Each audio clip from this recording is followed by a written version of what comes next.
വളരെ പ്രധാനപ്പെട്ട ഒരു വിഷയം നിങ്ങളെ അറിയിക്കാനും ഉണർത്താനും വേണ്ടിയാണ് ഈ സമയത്ത് ഈ വീഡിയോ ചെയ്യുന്നത്. വളരെ പ്രധാനപ്പെട്ടത് എന്ന് പറഞ്ഞാൽ വളരെ പ്രധാനപ്പെട്ടതാണ്. പലപ്പോഴും നാം അറിയാതെ അല്ലെങ്കിൽ ആലോചിക്കാതെ പോകുന്നൊരു വിഷയമാണ്. അതിൻ്റെ അതിൻ്റെ ഗുരുതരമായ അവസ്ഥ വളരെ വലുതാണ്. അതുകൊണ്ട് അതൊന്ന് ശ്രദ്ധയിൽപ്പെടുത്താൻ വേണ്ടിയിട്ട് ഒരു 2-3 മിനിറ്റ് മാത്രം, അത്ര മതി. ഹദ്ദാദ് റാത്തീബ് നമ്മളെല്ലാവരും നിർവഹിക്കുന്ന ദിക്റാണ്, നിർവഹിക്കേണ്ട ദിക്റാണ്. ഹദ്ദാദ് റാത്തീബിൻ്റെ ആധികാരികത, അതിൻ്റെ ദിക്റുകളുടെ മഹത്വങ്ങൾ, അതിൻ്റെ ഫളാഇൽ, അതൊന്നും ഇവിടെ പറയുന്നില്ല. ഇപ്പോൾ ചുരുക്കത്തിൽ മുത്തുനബി സല്ലല്ലാഹു അലൈഹി വസല്ലമ തങ്ങൾ നമ്മോട് ചൊല്ലാൻ വേണ്ടി പല സന്ദർഭങ്ങളിൽ ഓർമ്മപ്പെടുത്തിയ ദിക്റുകളുടെ സമാഹാരമാണല്ലോ ഹദ്ദാദ്.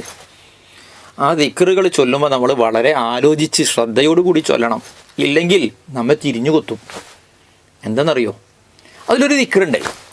ആ ദിക്റിൻ്റെ അർത്ഥം, ആശയം എന്ന് പറഞ്ഞാൽ, അള്ളാഹുവേ, മുസ്ലിമീങ്ങളുടെ, വിശ്വാസികളുടെ മുഴുവൻ കാര്യവും വിഷയങ്ങളും നീ സന്തോഷത്തിലും റാഹത്തിലും ആക്കി തരണേ. ശത്രുക്കളുടെ, ശല്യക്കാരുടെ മുഴുവൻ ശല്യവും നീ തട്ടിത്തിരിച്ച് കളയണേ, സലാമത്ത് തരണേ എന്നാണ് ആ ദിക്റിൻ്റെ ആശയം. അസ്ലഹല്ലാഹു ഉമൂറൽ മുസ്ലിമീൻ സറഫല്ലാഹു ശർറൽ മുഅ്ദീൻ എന്നാണ് ആ ദിക്ർ. ഒന്ന് ആലോചിച്ച് നോക്കൂ എല്ലാവരും, ഇപ്പോൾ തന്നെ ആലോചിച്ച് നോക്കൂ.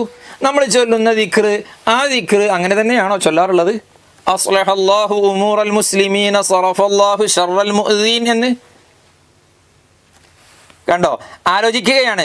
സറഫല്ലാഹു എന്നുള്ളിടത്ത് പലരും ഷറഫല്ലാഹു എന്നാ പറയുന്നത്. ഷറഫല്ലാഹു പറഞ്ഞാലേ അതിൻ്റെ അർത്ഥം ഞാൻ പറയുന്നില്ല, നിങ്ങൾ ആലോചിക്കണം, നിങ്ങൾ ചിന്തിക്കണം. സറഫല്ലാഹു എന്നുള്ള സാദിനു പകരം ഷറഫല്ലാഹു എന്ന് പറഞ്ഞാൽ എന്താകും അർത്ഥമെന്ന് നിങ്ങൾ ആലോചിക്കണം. നേരെ ഉൾട്ട അർത്ഥം വന്ന് നമ്മെ തിരിഞ്ഞു കൊത്തും. അള്ളാഹു കാക്കട്ടെ. അതുകൊണ്ട് ഹദ്ദാദിൻ്റെ ഓരോ ദിക്റുകളും ശരിക്കും ശ്രദ്ധിച്ച് ചൊല്ലാനുള്ളതാണ്. അസ്ലഹല്ലാഹു ഉമൂറൽ മുസ്ലിമീന സറഫല്ലാഹു ശർറൽ മുഅ്ദീൻ. ഒന്ന് പറഞ്ഞു നോക്കിയേ. അസ്ലഹല്ലാഹു ഉമൂറൽ മുസ്ലിമീന സറഫല്ലാഹു ശർറൽ മുഅ്ദീൻ. മുഅ്ദിനീൻ എന്നല്ല, മുഅ്ദീൻ. ഈദാ, പ്രയാസം, ബുദ്ധിമുട്ട്, ശല്യക്കാർ, അവരുടെ ശല്യത്തെ തിരിച്ചു കളയണേ എന്നുള്ളിടത്തെ സാദിന് പകരം ഷീന് പറഞ്ഞാൽ അള്ളാഹു സുബ്ഹാനഹു വ തആല കാത്തു രക്ഷിക്കട്ടെ. നമ്മുടെ എല്ലാ കാര്യങ്ങളിലും റബ്ബ് സുബ്ഹാനഹു വ തആല ബറക്കത്തും സന്തോഷവും തരട്ടെ. നമ്മുടെ ശല്യക്കാർ, ശത്രുക്കൾ ആരൊക്കെയുണ്ടോ അവരുടെ ശത്രുതകളെ തൊട്ടൊക്കെ അള്ളാഹു നമ്മെ കാത്തു രക്ഷിക്കട്ടെ. അതുകൊണ്ട് നന്നായി ശ്രദ്ധിക്കുക. ഒരു ദിക്റാണ് ഞാൻ പറഞ്ഞത്, ബാക്കിയുള്ള ദിക്റുകളും ആലോചിച്ച് വൃത്തിയായി നിർവഹിക്കുക.